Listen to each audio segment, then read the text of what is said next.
Hari ini siapa yang tidak masuk? Restu, Bu. Kenapa Restu? Sakit katanya. Ada lagi? Grace, Bu. Kenapa Kak Grace? Izin dia. Oh iya. Oke. Baik. Ada yang masih ingat nggak kemarin kita belajar materi apa? Analisis SWOT, Bu. Oke. Kalau sekarang kita akan belajar tentang apa nih? Studi kelayakan usaha. Aspek dan finansial. Oke, terima kasih. Kalau kalian melihat studi kelayakan usaha itu kenapa sih? Kenapa kita belajar ini tuh penting? Ada yang bisa jawab? Saya. Iya, Rasya. Jadi buat kayak kita minimal gitu, Bu, resiko buat gagal. Oke, ada lagi yang bisa jawab? Saya, Bu, Iya, Nisa. memaksimalkan peluang dalam keberhasilan. Oke, terima kasih. Tepuk tangan dulu untuk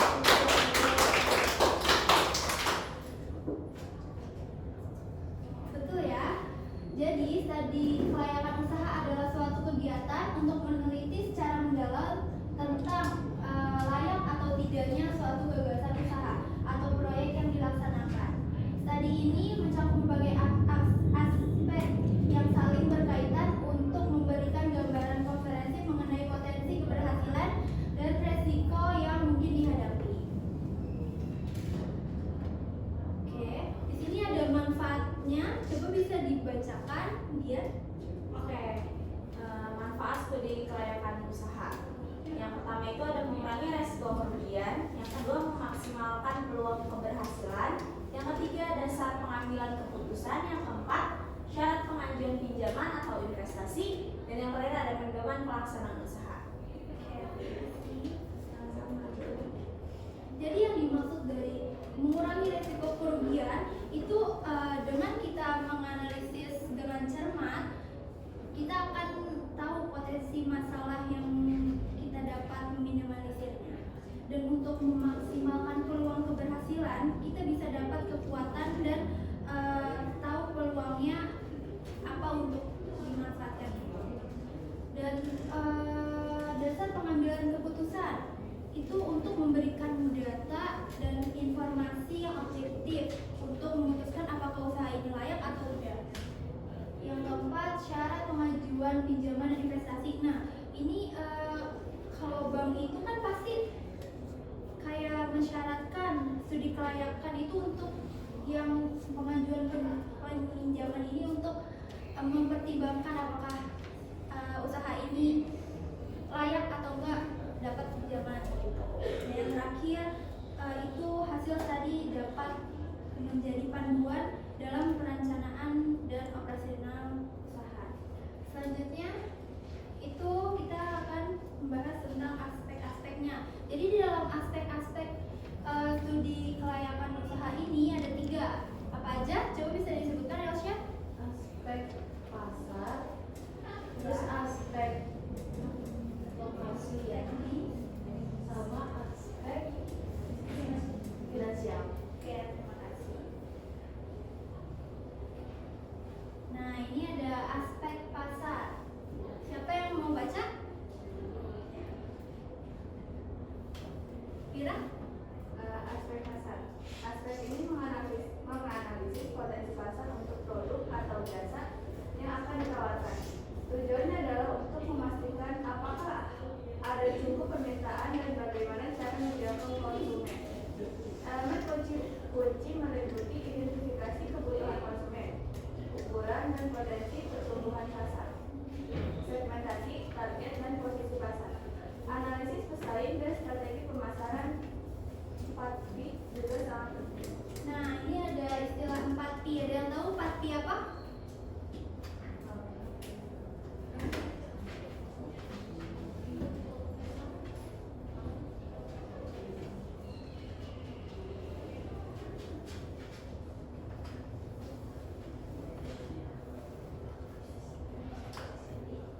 Saya tahu, Bu. Iya, Pak. Itu ada produk, ada harga, ada tempat,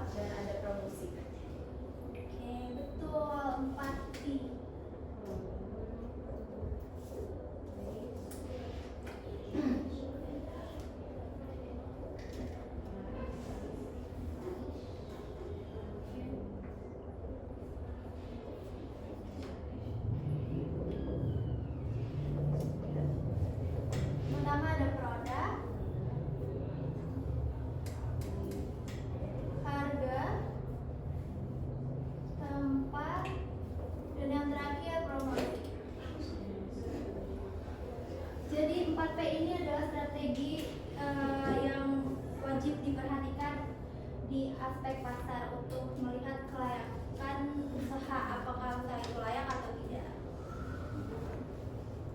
Selanjutnya ada aspek teknis. Siapa yang mau baca? Saya, Bu. Iya, silakan. Aspek teknis. Aspek ini berfokus pada bagaimana produk atau jasa akan diproduksi atau disediakan, mencakup semua hal yang berkaitan dengan proses operasional usaha.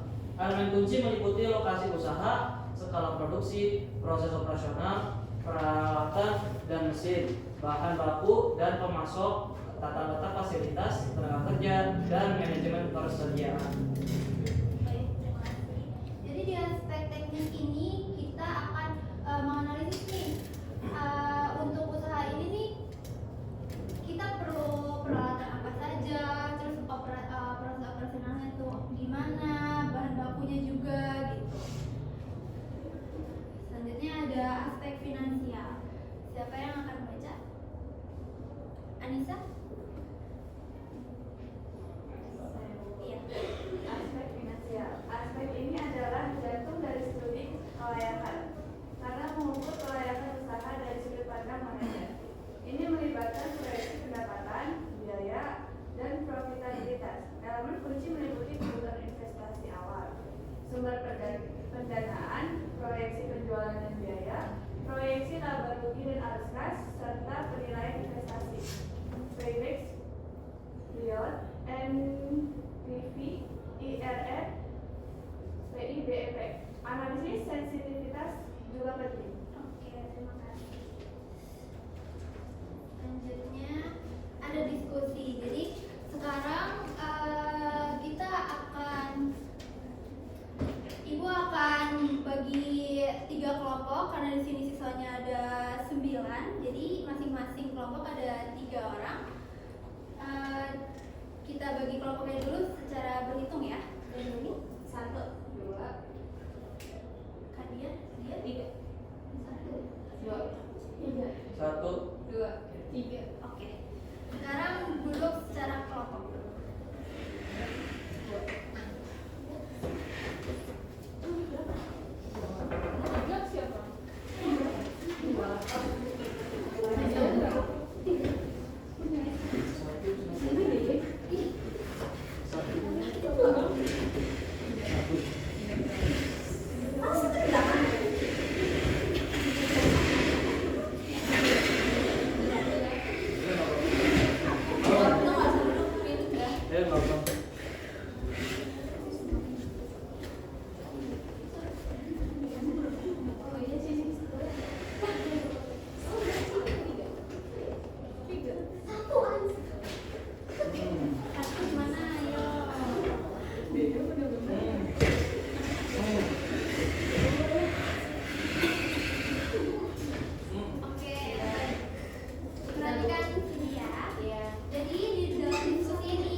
mengurangi gerainya terlalu besar.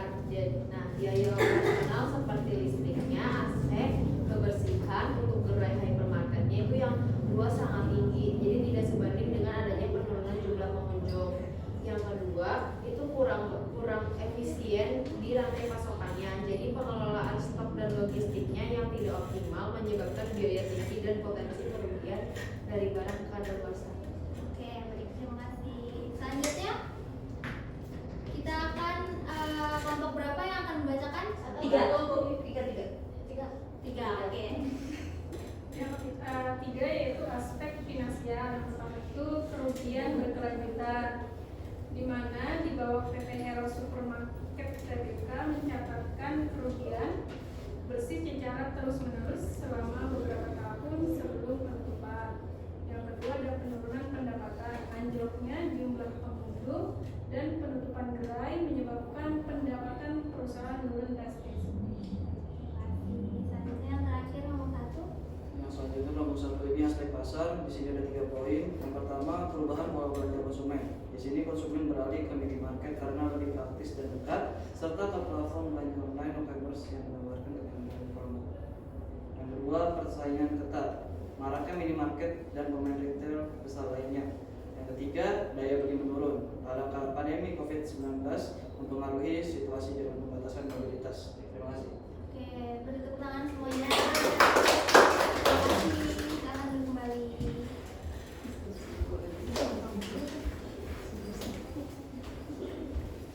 Gimana dengan diskusi ini, kita jadi tahu ya, Iya. layak gak sih usaha ini, apa sih untuk berkembang gitu ya, karena supermarket yang dulunya sangat viral dan besar, ramai, itu saja bisa bangkrut kan, karena pesaing dari e-commerce. Iya, betul sekali. Oke, untuk kesimpulan pembelajaran hari ini adalah usaha yang layak dilihat dari semua aspek yang menunjukkan hasil positif dan potensi keberhasilan yang tinggi. Usaha yang tidak layak dilihat dari salah satu atau lebih aspek menunjukkan hasil negatif yang signifikan, mengindikasikan resiko kegagalan yang tinggi. Dan usaha yang layak dengan catatan atau perbaikan berarti ada beberapa area yang perlu dioptimalkan atau diperbaiki sebelum usaha dijalankan. Tadi kelayakan ini hanya alat bantu, bukan kejaminan kesuksesan. Untuk pembelajaran hari ini mungkin Ibu cukupkan sampai sini. Jangan lupa pembelajaran selanjutnya dipelajari dulu ya. Dan untuk pelajaran ini jangan dilupakan juga, karena untuk masa depan kalian. Oke. Habis ini sudah ya mata pelajaran Iya, ya. sudah. Oke, Ibu punya kata-kata. Boleh. Catat. Enggak, bukan pantun ya. Oke. Kata saja. Jangan biarkan ucapan orang lain menjatuhkan impianmu. Dia bungkam mulut mereka dengan prestasimu. Iya.